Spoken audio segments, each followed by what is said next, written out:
I have a confession to make. For years, I was an intellectual bulimic. I would binge. I'd devour the latest best-selling non-fiction book, highlight entire chapters in a frenzy of yellow, listen to podcasts at double speed, filling my head with so many ideas it felt like it would burst.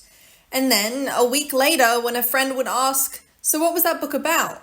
my mind would go blank, a static hum. I could remember the feeling of being smart while reading it, but the actual ideas, the insights that were supposed to change my life, vanished. Poof. And all that was left was the quiet, guilty anxiety of the unread shelf, that physical monument to all the learning I intended to do but never truly absorbed. If you've ever felt that, I want you to know something crucial. It's not your fault. It's not a lack of intelligence or discipline. It's a problem of method, and more importantly, it has a scientific solution. Welcome back to the Student of Life podcast. I'm your host, Olivia Vasilev. Last season, we dedicated ourselves to building the inner toolkit. We mastered the machinery of the self, our cellular energy, our cognitive focus, our unique neurobiology, and our deepest fears. We tuned the engine. Now it's time for the journey. This is season 2, the outer toolkit. This season is about the practical, real-world skills you need to navigate, build, and contribute. And we begin at the absolute foundation of all learning and growth. We're not just talking about reading. We're going to learn how to read so that the wisdom of the world doesn't just pass through you like a ghost, but is woven permanently into the fabric of your mind. We're learning how to read not to finish books, but to let books finish you. To build a solution, we first have to understand the problem at a neurological level. And for that, we need to go back to the 1880s, to a brilliant, slightly obsessive German psychologist named Hermann Ebbinghaus. Ebbinghaus did something extraordinary. He decided to study memory by using himself as the only subject. He invented thousands of nonsense syllables like zoff and wid to try and study pure memory, stripped of meaning. He'd memorize lists of them and then see how much he retained over time. What he discovered became one of the most replicated findings in psychology, the forgetting curve. The curve is brutally simple. It shows that without any conscious effort to retain information, memory collapses. You forget about 50% of what you learn within an hour. Within 24 hours, it's closer to 70%. And within a week, without review, a staggering amount has faded into nothingness. This isn't a personal failing. This is the default setting of the human brain. It's a cognitive cleanup crew, constantly trying to make space by discarding what seems irrelevant.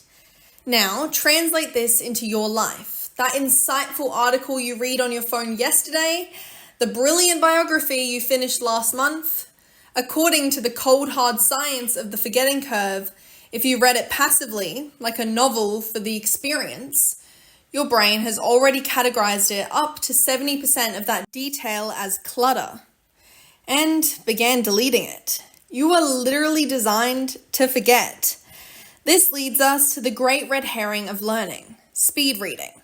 We think the problem is that our eyes move too slowly across the page, so we try to train them to go faster. But here's the neurological truth.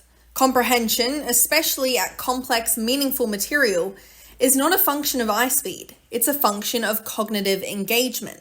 It happens when the prefrontal cortex, our CEO, is actively involved, connecting new information to old, questioning, and summarizing.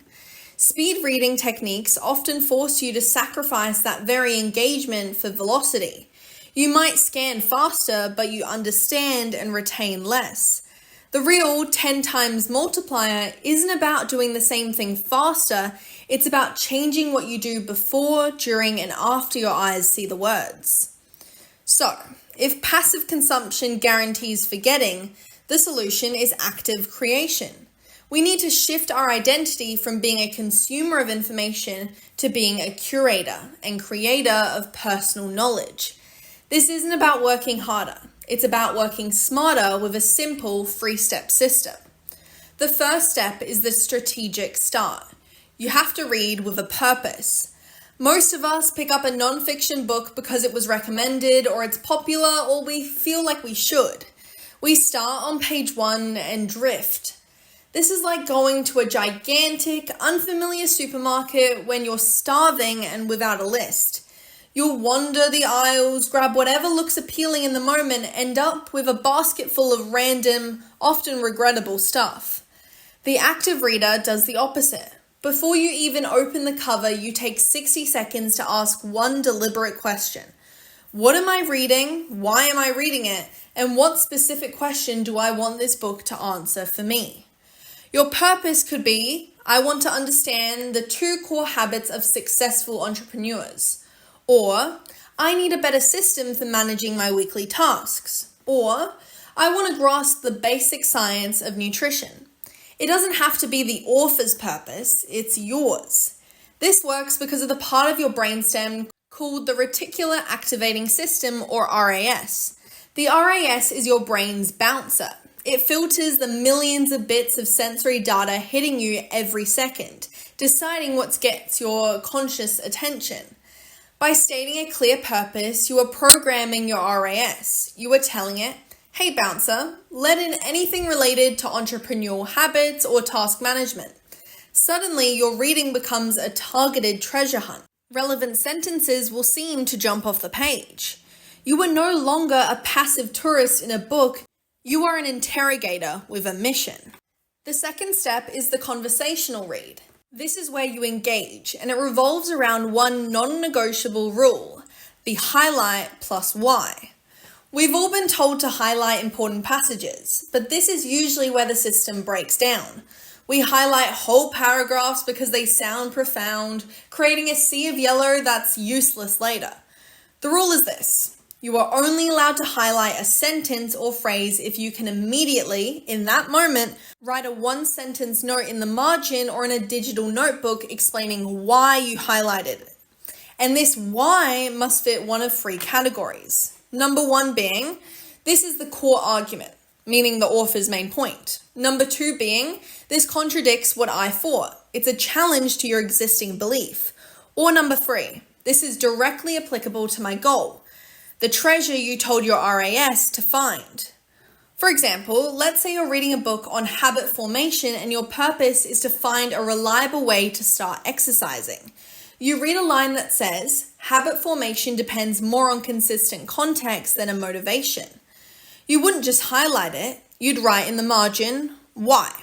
This means I would tie my workout to a specific daily trigger, like my morning coffee, not just when I feel like it.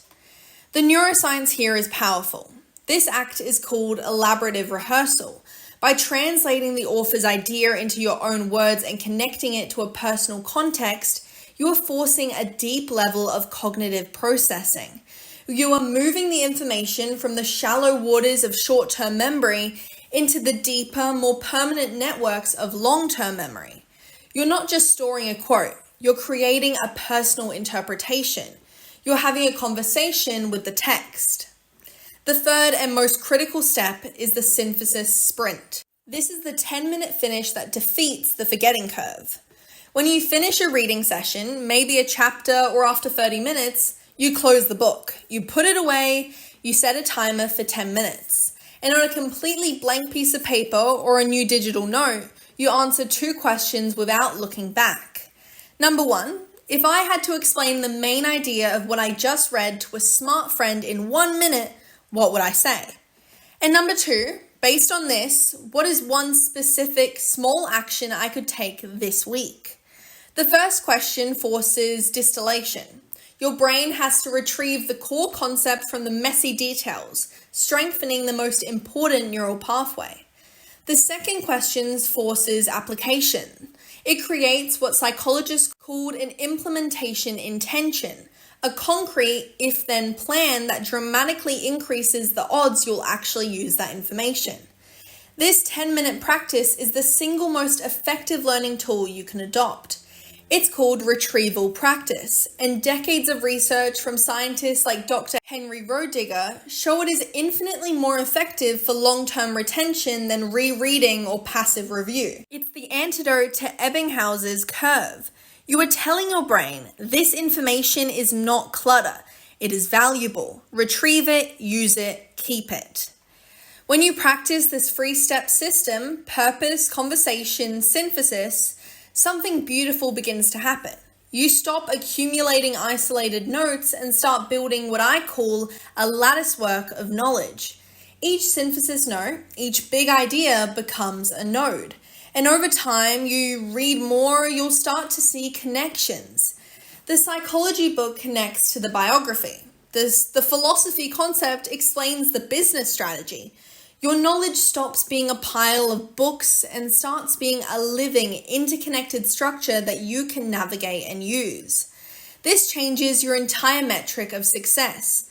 It shifts from the anxiety of how many books did I read this year to the empowerment of how many profound conversations have I had with great minds and how my thinking and behavior tangibly changed because of what I learned. It also gives you a liberating permission slip. You don't have to finish every book. If you pick up a book with a purpose of understanding a specific concept and you find it and synthesize it in chapter 3, you won. You got what you came for. You were in control of the conversation. You can close the book guilt-free. So, this is the new way. Reading smarter is an act of intentional creation. It starts with a question, continues with a dialogue where you talk back to the text, and ends with a commitment to retrieve and use what you found. This is how you turn information into transformation. This is how you ensure that a great idea doesn't just pass through you, but becomes a permanent part of you. You will never fear forgetting again, because you will have done the work to make it yours. Now that you have a robust system for gathering wisdom from the world, what's the next essential skill? It's about turning that knowledge into opportunity, into connection, and into progress. It's about overcoming the single most common barrier that stands between a good idea and its execution. Next week, we move from learning to doing. We're tracking the art of the ask. Until then, never stop learning. I'm Olivia Vasilev, and this is the Student of Life podcast.